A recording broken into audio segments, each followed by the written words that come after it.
Hey, what's going on, everybody? We've got a special guest here, Josh Helmer from KREF, also the Locked On Sooners podcast. Check him out there. Covers Oklahoma. Here to talk about Jaden Davis, new Miami transfer cornerback. Many people are familiar with him from the recruiting process, a local product from St. Thomas Aquinas.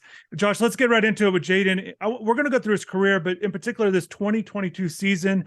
Just how would you kind of sum it up and your thoughts on him, on how he played this particular season? Well, it's challenging for anybody on the Oklahoma beat because you're talking about an Oklahoma offense that was 122nd nationally in total defense and I think 119th in passing defense. So, in particular, individually, it's hard to even say, well, anybody played great. But Jaden Davis, for his part, actually had, I believe, what was a career high in tackles for him, and was having one of his better seasons with the University of Oklahoma before the injury at the tail end of the season. So collectively, it's just tough for me to wade through. Was that individually not great from Jaden Davis, or was that just collectively bad from Oklahoma? And with Jaden, 4 years at Oklahoma, 5'10", 183 pounds, played a lot as a true freshman. Just his career in general. I mean, how would you kind of summarize it all for what he went through, just the player that he became, that he is right now as he comes to UM? Well, let me start here. I would just say, if I'm a Miami fan, I'm very excited because here's somebody that's played a ton of football and a ton of Power 5 football. And without knowing the Miami situation up and down, top to bottom, just raw numbers, it's a passing defense, right, that would like to improve a little bit. And so at the bare minimum, could use somebody that's played in 47 games, which Jaden Davis has started 22, which Jaden Davis has. So that's what you're getting in that respect. For Jaden Davis, man, up and down, a lot like Oklahoma. I will say, in his defense just a little bit here, he was recruited by Kerry Cooks. Then all of a sudden you're talking about Roy Manning is the cornerbacks coach. Then you've got Lincoln Riley, who you know the story nationally by now, not at the University of Oklahoma anymore, winds up at USC. So you end up with Jay Valai, who's your next cornerbacks coach. So he's been the victim of, I was recruited by somebody else, wound up with Roy Manning, who, oh, by the way, didn't even mention this. Roy Manning was a linebacker at Michigan and professionally. So he's getting coached in the cornerback position by somebody that didn't play cornerback, didn't play defensive back. So all of that is to say, here's somebody in Jaden Davis that's played a lot of football, that at times played really good football for Oklahoma, but largely probably was up and down. And yet, could this be the final situation that's just a perfect fit at Miami? I hope so. He's a nice kid, but he wasn't necessarily dealt the greatest hand at OU just from a coaching staff standpoint. Josh, you touched on a couple of things I want to mention. You touched on it, that he's played a lot of football, and I think that's great. Obviously a great thing, but also coming from a winning program. I know they had their struggles last year, but Miami's looking to get that winning culture back, establish some winning identity. Are there some things that Jaden maybe picked up on, or maybe that you think that he'll be able to carry over for playing at a program like OU that had won a lot of games, that's maybe either help with leadership or just help getting a winning attitude in a sense at UM? You would hope so, right? I mean, obviously, Oklahoma, granted a 6-7 dud of a first year with Brent Venables aside, Oklahoma has prided itself, though defense hasn't really been the calling card for a lot of it. Oklahoma's been the flagship program in the Big 12 Conference. It's the program that historically has won the most Big 12 championships, and Jaden Davis was a part of winning Big 12 championships at Oklahoma. So yes, he knows what it takes to win a Power 5 championship. And again, just for him individually, at times he looked like he was, especially early in his career, looked like he was set up to be this lockdown corner type for Oklahoma. And then it either plateaued and at times felt like it was going the other direction for Jaden Davis. So at times there's been someone that, yes, was a part of winning, and that's important that he brings that type of track record to Miami, but then just the football player himself, when it's clicking and he's getting the right coaching and in the right spots, I think you could have a really, really good corner that you're adding.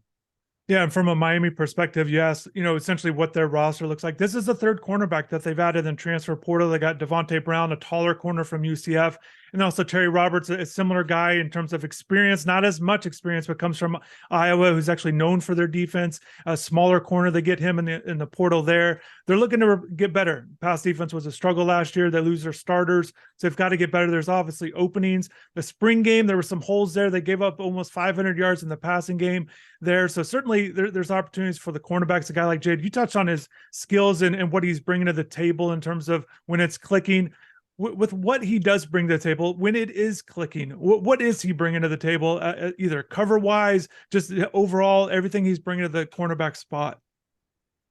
Well, he's obviously he's 5'10", 180 thereabouts. So this is not your freak of an athlete corner just vertically, right? It's not your 6'1", which that's not abnormal. I mean, typically corners are a little bit smaller so they can move a little bit better, but he's not that rare 6'1", 6'2" type corner. So he's a little shorter statured, but again, I think he moves well. He's not just a 4'3", 4'4" type guy out there.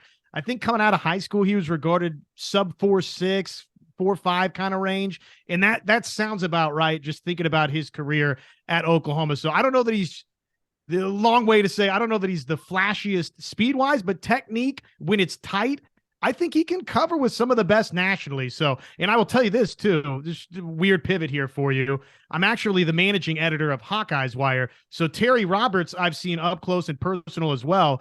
And some injury concerns there. And just the fact that Iowa's secondary is totally loaded with the likes of Cooper DeJean. Riley Moss is about to be an NFL draft pick out of Iowa. So thinking about what you said there and what Miami's brought in, you guys have added a couple of potentially impact corners in both. I really like Terry Roberts for you. So Terry Roberts and Jaden Davis, that's pretty exciting.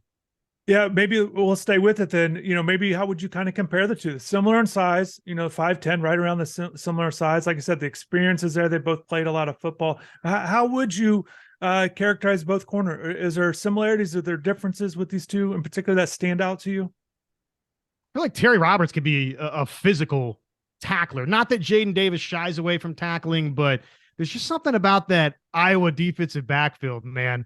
The coaching, you wonder if the coaching's been better for Terry Roberts. So I think both good cover guys. I'd be really excited though with Terry Roberts. Yeah, that's interesting.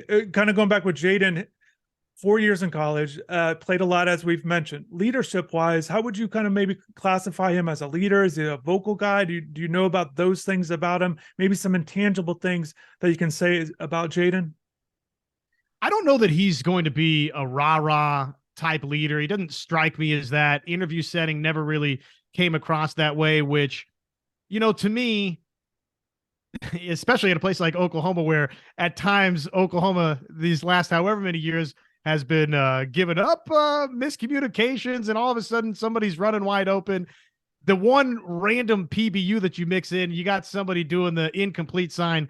It's almost, you don't need that, right? Like, just lead by example. Just go get a pass breakup or force an incompletion, create a tight window. And he strikes me more as that type of player, not going to be super loud or vocal. And I don't know that that's necessarily a bad thing if you mix it with some of those vocal types elsewhere.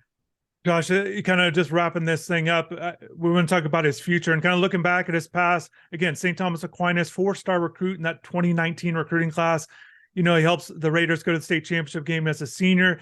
What do you think of his future? Again, 1 year left, essentially, with college, the way he's looking at it. What do you think he could kind of do? And you keep touching on, when it all clicks, but what do you kind of envision for possibility for Jaden and this one season at UM? Well, I hope it works out great. It's a contract season is what it amounts to for Jaden Davis. He leaves Oklahoma here, and take this with a grain of salt. You hear all sorts of things this time of year, but and keep in mind, Oklahoma, again, defensively was not good overall and was not good in the secondary. So the reaction around Norman has kind of been, okay, well, let's see some of these younger players anyways, even though Jaden Davis has been a guy that, again, has played good football. Now, having said that, I've heard on some different authorities that folks that have been at practice, Jaden Davis was still running with the ones at Oklahoma. So as much as Oklahoma's fan base is sort of the mindset like, hey, let's see what other new bright and shiny toys there are here. To answer your question with Jaden Davis, I think you've got a Power 5 starter that if everything comes into place and he's able to put a consistent season together where you don't just have some mental lapses, so on and so forth, I think you've got potentially in upper echelon Power 5 type corner. That's a possibility. That's there. We've seen that play from Jaden Davis. We just haven't seen it snap in, snap out. Josh, excellent insight. I appreciate you taking the time. Your time is valuable. I'll let you get back to it, but appreciate it. Thank you. Hey, thanks so much. Reach out anytime.